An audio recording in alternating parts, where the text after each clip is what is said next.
Okay, my name is Jerry Calvin. I've held 3 positions within the state professionally. I was Director of Parks and Recreation at Nevada, Missouri for 3 years. I was at Moberly, Missouri for 23, and then in Joplin, Missouri for 10 years and then, until I retired back a year ago.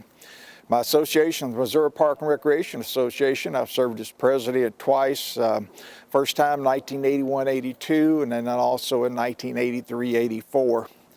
I think the great thing about MPRA, and it always has been, is the people and the membership. I mean, you're working with people that obviously devote a great deal of their life to improving the quality of life for a lot of other people. And so the people and the members of Missouri Park and Recreation Association are all very unique and gifted people, very dedicated to what they do.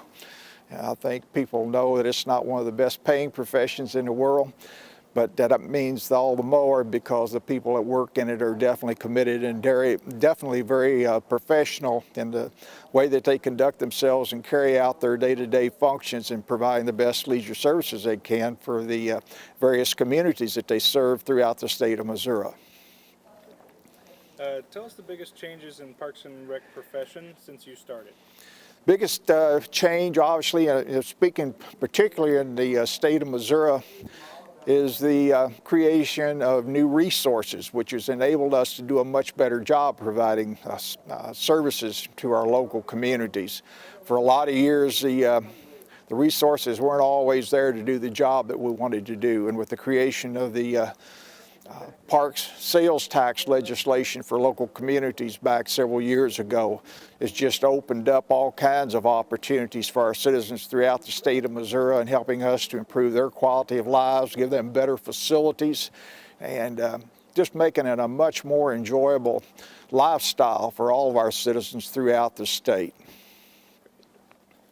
Just going to move this over just a little bit here so we're not seeing any of the building.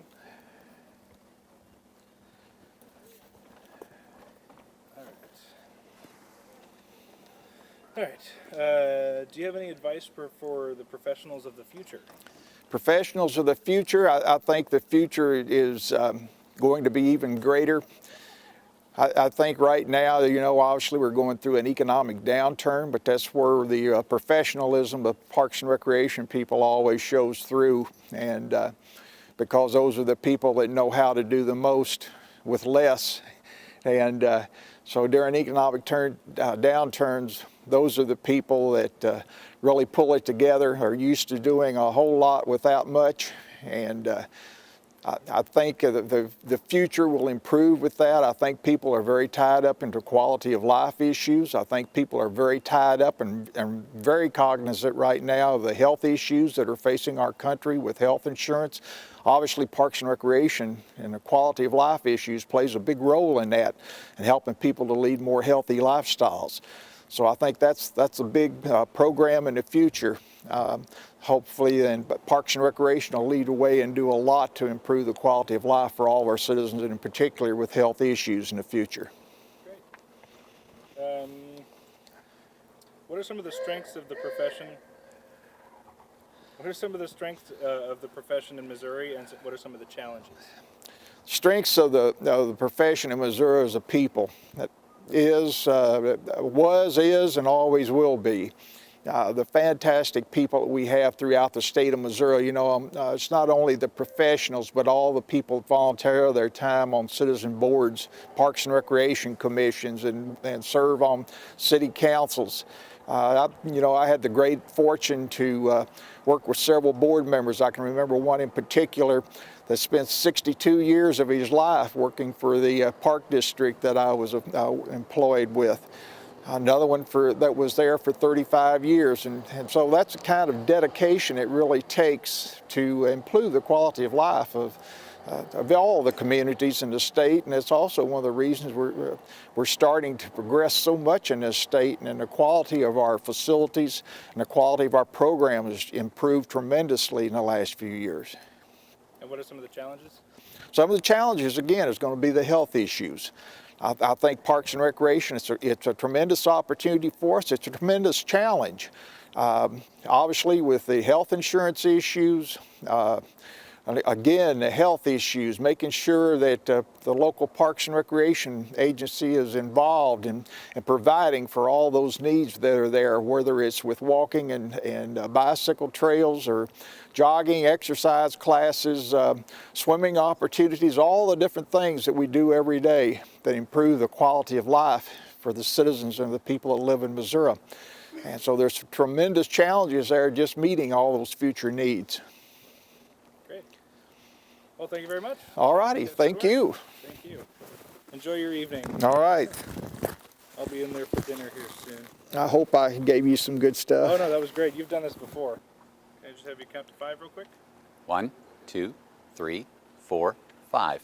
Terrific. All right. We're going to start out with introducing yourself and then tell us a little bit about how you're associated with MPRA.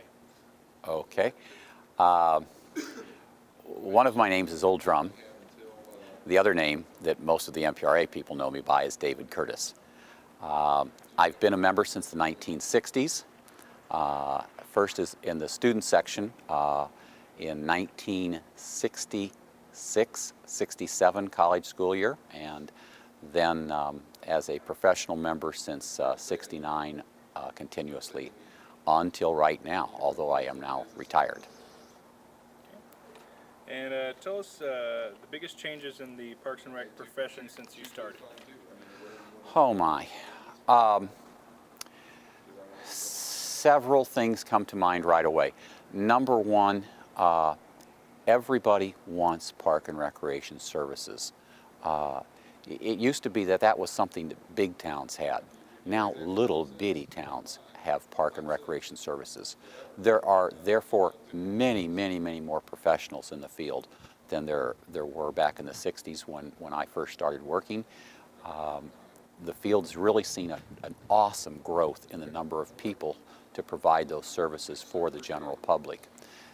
Technology's meant a lot of things to us. We're also so technologically advanced with all sorts of digital cameras and computer systems and everything else under the sun, and that's made providing those services different and sometimes more efficient and sometimes more time consuming too. Okay. Do you have any advice for the professionals of the future?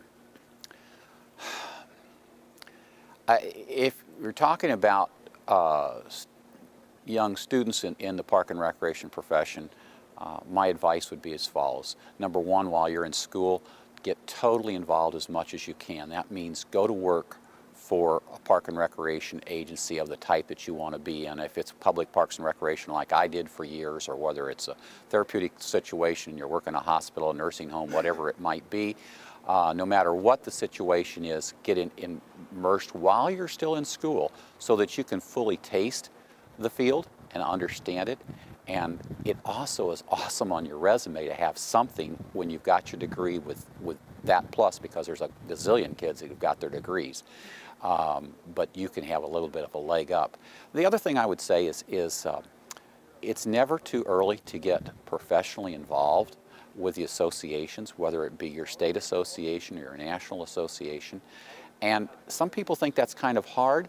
No, it's not. It's just a matter of being persistent. There's always somebody looking for help. And if you go to somebody and say, I want to help you and things, and they ignore you, then just go to somebody else and say it to them. And pretty soon you will find somebody who will put you to work and bust your butt then to do a good job for those folks, because they will be your contacts that will help you get jobs. And they will be the people you can turn to when you've got problems on the job that you can't figure out. And even if you're not working for them, you can give them the phone call and they'll give you the advice that they want. It's a very sharing profession. People give away what we know in this profession all the time to our friends. Great. What are some of the strengths in this profession in Missouri, and what are some of the challenges? Challenges are the same always. We're always looking for more money. But that's going to be there. People are going to demand the services, and sometimes when it's a little bit tough, you may face some cuts, but it'll never go away. And then there will be good times once again, and the money will be there to do all the very creative things. I think you need the challenges for us is to not be so arrogant that we think we know it all.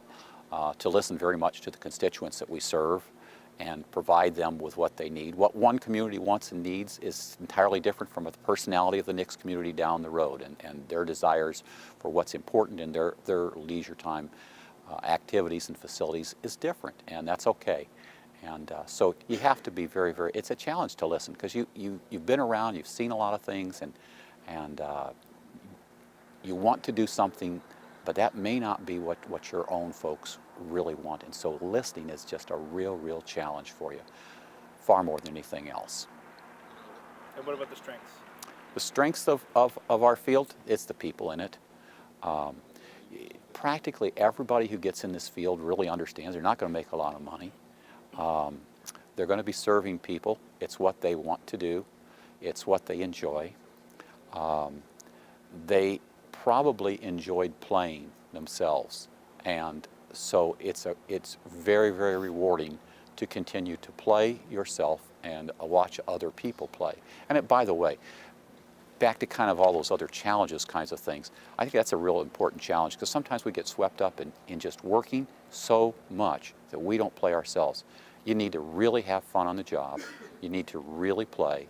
You really need to be able to, at times, just walk away from your job and go have fun yourself. Great. Okay? That'll be it. Thank you. Did very well. So, strapped in here. My name is Jose.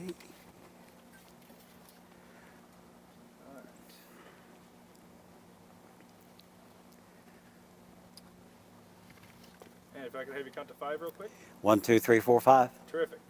Whenever you're ready, tell me about yourself. Well, my name is Dan Kinney. I've been in Missouri as a Parks and Recreation Director in Springfield. I retired about 3 years ago after 35 years of service there. My association with MPRA has been of the same length of time. However, I'm continually involved with MPRA as a retiree. Great. Tell us the biggest changes in the Parks and Rec profession since you started. Well, the Parks and Recreation profession when I started was kind of at the bottom of the totem pole.